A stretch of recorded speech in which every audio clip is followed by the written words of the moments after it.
Launch control for the Apollo missions. This is not a mock-up. These are the very consoles we sat at when men first took off to fly to the moon.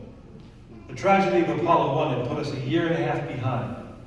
We were making up for it in one big leap, and we were doing it with a rocket that no man had ever flown before.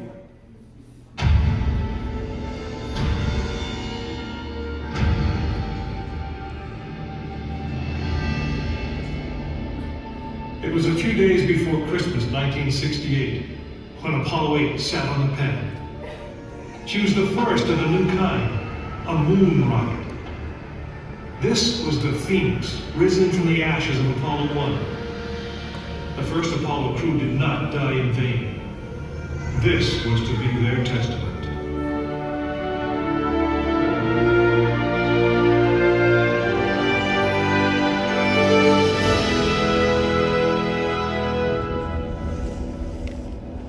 "36 stories high, she had been fully fueled throughout the night. The liquid oxygen in her tanks caused ice to form on the outside of the craft. The extreme temperature differences between the air and the sub-zero fuel caused the metal skin of the rocket to expand and contract. Everyone who was on the pad agreed. It was as though the rocket was alive, breathing, straining at the leash. Earlier in the morning, astronauts Frank Borman, Jim Lovell, and Bill Anders had made their final preparations before taking that long ride out to the waiting spacecraft. The minimum safe distance from a Saturn V at liftoff was 3 miles. The reason was simple. When fully fueled, the rocket contained the explosive power of an atomic bomb. As the clock counted down, the astronauts and all of us in launch control went through the pre-flight checks. Our hands on the controls of the most powerful, most complex machine ever built. It had over 2 million separate systems. And to bring these men back alive, everything had to work perfectly. Each individual system had been tested, but what we didn't know was how they would perform when all 2 million began to work together. That moment would come when the countdown clock reached 0.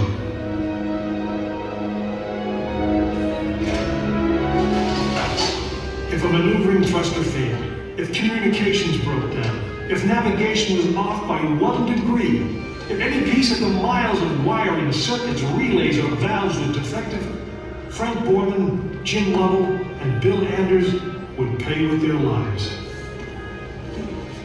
As they sat waiting for launch on that chill December morning, these 3 astronauts were back to what they had always been, test pilots.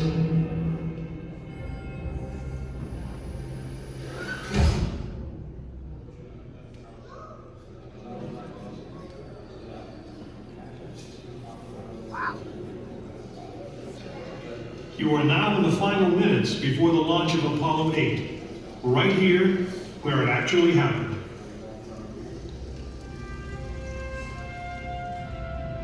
Mankind is about to leave his planet behind and journey to another. It is one of those rare moments when history is not being made, destiny is being embraced.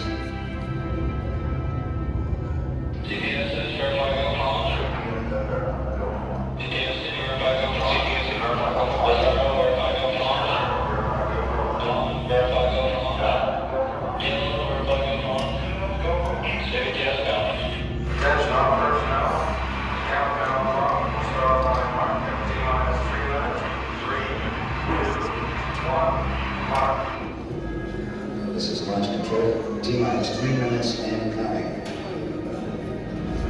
We have completed our communications checks with the Apollo 8 astronauts in the cabin, and the communications are go.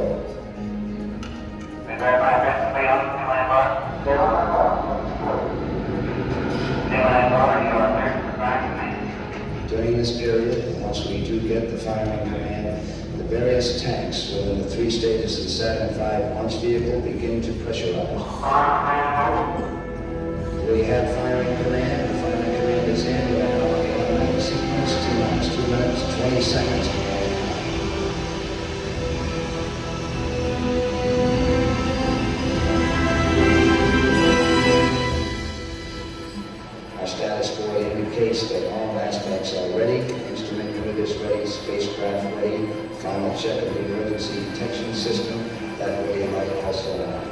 First stage preparations are completed. All systems okay, okay. Okay, keep going.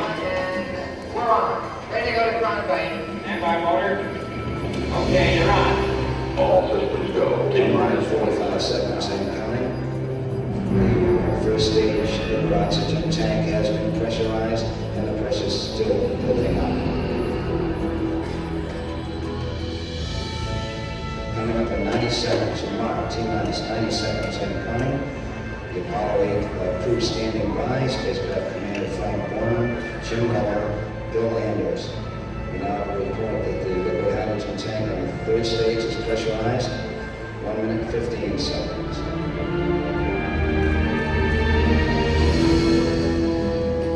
All third stage propellants pressurized at this time as we come up on the 60-second mark on the flight to the moon. T-minus 60 seconds and counting. The vehicle now is completely pressurized. We're coming up on power transfer shortly.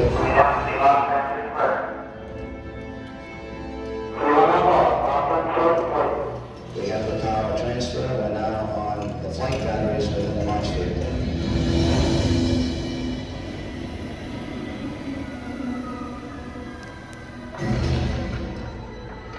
Final reports coming from Frank Borman at this time. Final look at the switch list aboard the spacecraft. 20 seconds, all aspects. We are still prepared at this time. 15, 14, 13, 12, 11, 10,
8 successfully orbited the moon, and the astronauts returned safely to the Earth.